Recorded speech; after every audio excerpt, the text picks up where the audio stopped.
Shalom saudara yang dikasihi Tuhan. Saya berdoa saudara dalam keadaan baik, sehat, serta melimpah dengan ucapan syukur. Firman Tuhan hari ini dipakai Tuhan jadi jawaban. Sebelumnya mari kita berdoa. Tuhan Yesus yang baik, terima kasih buat hari ini. Sesungguhnya kami ada karena anugerah dan kemurahan Tuhan. Urapi kami Tuhan, agar kami mengerti firman-Mu ini. Dan kami sangat percaya Tuhan rindu memakai kami untuk menjadi jawaban. Kami percaya hidup kami ada dalam pemakaian Tuhan, ada dalam berkat-berkat Tuhan, menjadi jawaban dan menyenangkan hati-Mu. Di dalam nama Tuhan Yesus kami dengar firman-Mu. Haleluya. Amin. Yesaya pasal 6 ayatnya yang ke-8. Lalu aku mendengar suara Tuhan berkata, siapakah yang akan kuutus? Dan siapakah yang mau pergi untuk aku? Maka sahutku, ini aku, utuslah aku. Saudara yang dikasihi Tuhan, adalah sebuah kerinduan besar untuk Tuhan memakai kehidupan kita. Baik semua kekurangan, semua kelemahan, semua keterbatasan bisa dipakai Tuhan untuk jadi jawaban, bahkan untuk menjadi berkat. Kalau kita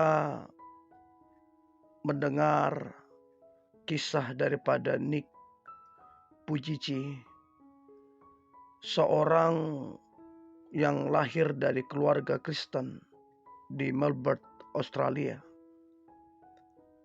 pada tanggal 4 Desember 1982. Nick adalah seorang yang lahir tanpa tangan dan tanpa kaki.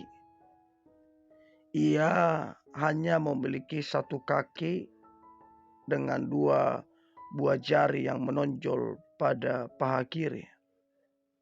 Tentunya hal tersebut sangatlah janggal karena tidak ada masalah yang dialami saat masa kehamilan, serta tidak ada riwayat keluarga dengan kondisi cacat fisik.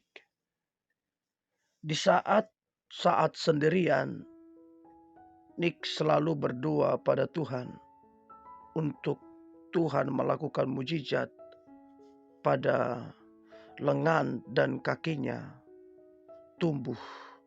Jadi Nick selalu berdoa supaya lengan dan kakinya itu tumbuh seiring dengan pertumbuhan badannya. Namun saudara yang dikasihi Tuhan, permintaan Nick tersebut tidak kunjung terjadi. Ia tetap tidak mempunyai lengan dan tidak mempunyai kaki. Saat Nick berada pada usia 13 tahun, Nick membaca sebuah artikel surat kabar di mana seorang pria cacat yang berhasil mencapai hal-hal besar serta membantu orang lain. Pria itu bahkan dapat bermain golf. Saat itu menjadi momen perubahan untuk Nick. Nick akhirnya menyadari mengapa Allah menciptakan bentuk tubuhnya seperti yang sekarang ini, yaitu untuk memberi harapan kepada orang lain. Pada usia 19 tahun, Nick telah berkeliling dunia. Ia begitu dipakai Tuhan dengan cara yang dahsyat. Berbagai cerita dengan jutaan orang. Berbicara pada berbagai kelompok seperti siswa, guru, pemuda, bahkan sampai pengusaha dan jemaat-jemaat gereja. Kisah hidup daripada Nick telah dikenal hampir seluruh kalangan di dunia. Sampai detik ini pun Nick masih rutin melakukan perjalanan antar negara untuk berbicara di depan banyak orang serta memberitakan Injil kepada puluhan atau bahkan 27 negara. Nah, saudara yang dikasihi Tuhan, mungkin kita tidak seperti Nick. Kita punya kekurangan yang lain. Kita punya kelemahan yang lain. Setiap manusia itu punya permasalahan. Setiap manusia punya yang namanya kekurangan. Namun yang menjadi pembeda antara satu dengan yang lain adalah apakah kita bisa memakai masalah yang ada sebagai sebuah kesempatan untuk selamatkan jiwa-jiwa. Mungkin saudara saat ini belum melihat berkat, mujizat, ataupun jawaban doa saudara.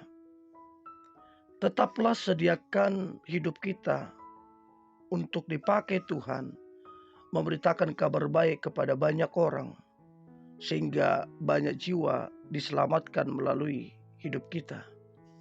Saudara, untuk melayani Tuhan tidak hanya di mimbar, untuk melayani Tuhan tidak hanya berkhotbah ataupun pemimpin pujian. Melayani Tuhan itu begitu banyak aspeknya, banyak bidangnya. Bagaimana kita menjadi jawaban di tatanan masyarakat, bahkan di tatanan banyak orang. Kita bisa menjadi jawaban di kantor kita, bisa menjadi jawaban di pertemanan kita, bisa menjadi jawaban bahkan di keluarga kita, atau di era zaman digital ini kita bisa menjadi jawaban di sosial media. Sebab banyak orang sekarang menggeluti sosial media dan kita bisa menjadi jawaban di situ. Ada banyak cara Tuhan untuk memakai kita supaya kita menjadi berkat dan menjadi jawaban bagi banyak orang. Yang menjadi pertanyaan adalah, maukah kita dipakai Tuhan? Yang menjadi pertanyaan adalah, sudah berapa lama saudara menolak panggilan itu? Dan ketika saudara mendengar ini menjadi sebuah peneguhan untuk saudara menerima panggilan itu untuk menjadi jawaban di tatanan kehidupan ini. Sekali lagi saudara tidak harus menjadi pendeta, tidak harus berkhotbah di mimbar, tidak harus menjadi pemimpin pujian di gereja. Tapi dimanapun saudara dipercayakan Tuhan bekerja, dimanapun saudara berada saat ini, itu adalah tempat untuk saudara menjadi jawaban, tempat untuk saudara menjadi berkat. Percayalah, bersama dengan Tuhan, setiap kekurangan, kelemahan kita, keterbatasan kita, justru itu menjadi jawaban bagi banyak orang. Justru itu adalah berkat terbesar untuk orang melihat kebesaran Tuhan.